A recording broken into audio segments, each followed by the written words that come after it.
तो लौकिक मलमूत्र से संबंधित जो काम वासना है वो जीव को नरक में डालती है, और प्रिया प्रीतम के पास वही दिव्य काम हमें जीवन मुक्त करा देती है।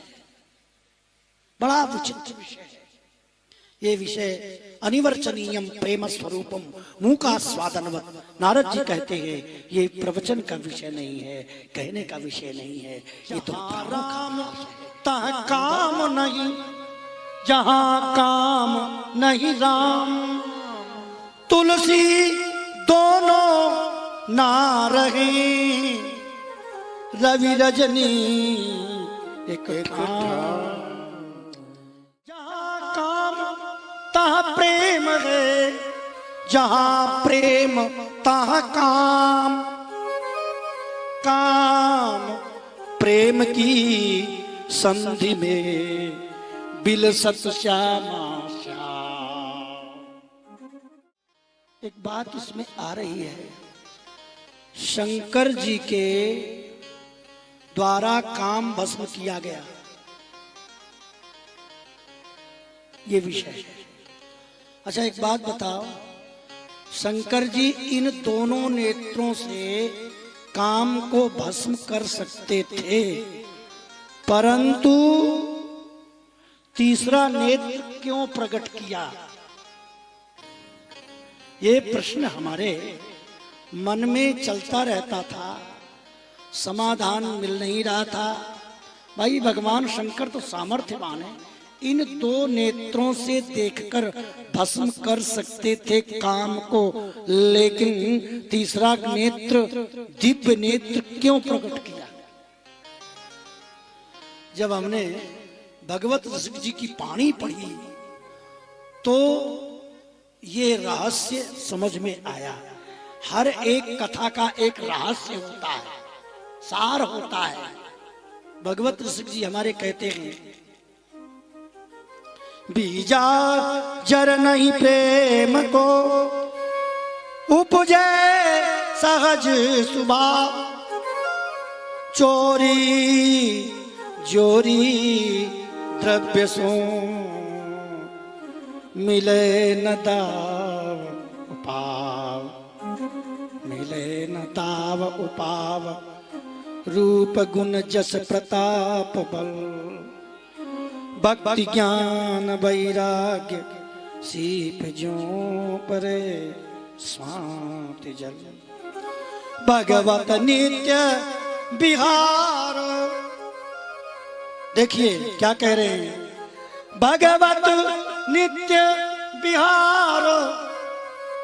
शंकर जी का तीसरा नेत्र क्या है?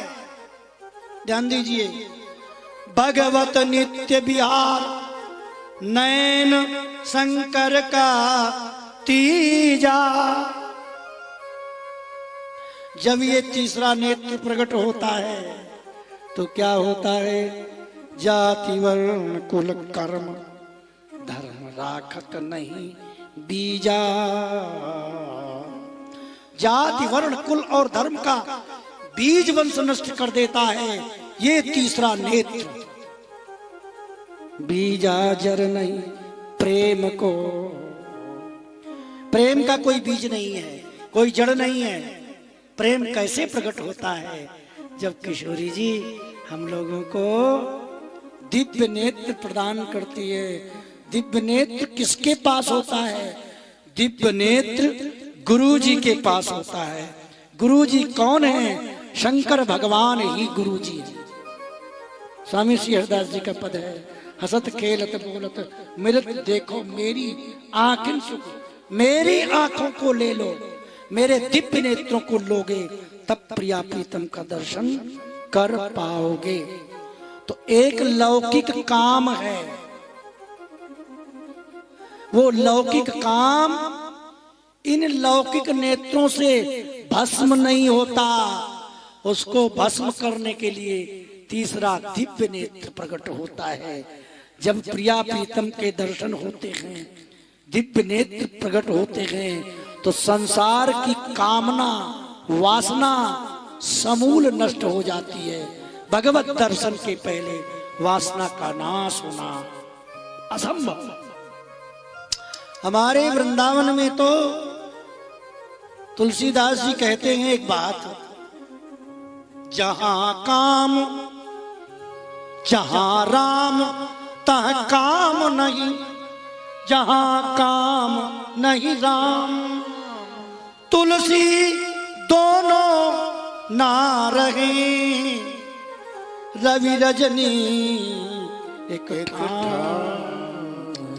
तुलसीदास जी की भाषा जमीन पर है, धरातल में है, लेकिन ललित किशोरी देव जी कहते हैं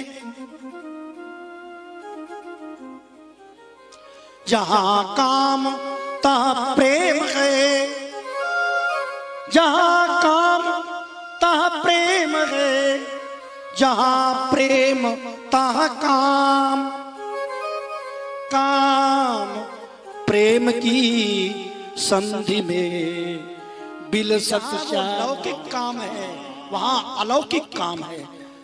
वो काम स्थूल काम जिसको नष्ट किया शंकर जी ने, वो श्री कृष्ण के शरीर से प्रकट होकर के अलौकिक दिव्य अपराकृत काम हो गया है, जिस काम का आश्रय लेकर के प्रिया प्रीतम श्री वृंदावन धाम में नित्य विहार करते हैं। बहुत गंभीर भाषा है, इसे हर व्यक्ति अपने प्रवचन में लाने की कृपा न करें, क्योंकि ये भाषा ये प्रवचन का विषय नहीं है। यहाँ तो हमारे समक्ष कुछ उपासक संत बैठे हैं, वृंदावन के नित्य विहार की उपासना की ग्रंथि नहीं सुलझ रही, उन लोगों के सामने हम ऐसे शब्दों का प्रयोग उपासना से संबंधित करते हैं। अस्तु, वो काम भगवान के हृदय से प्रकट होकर के दिव्य काम हो गया है।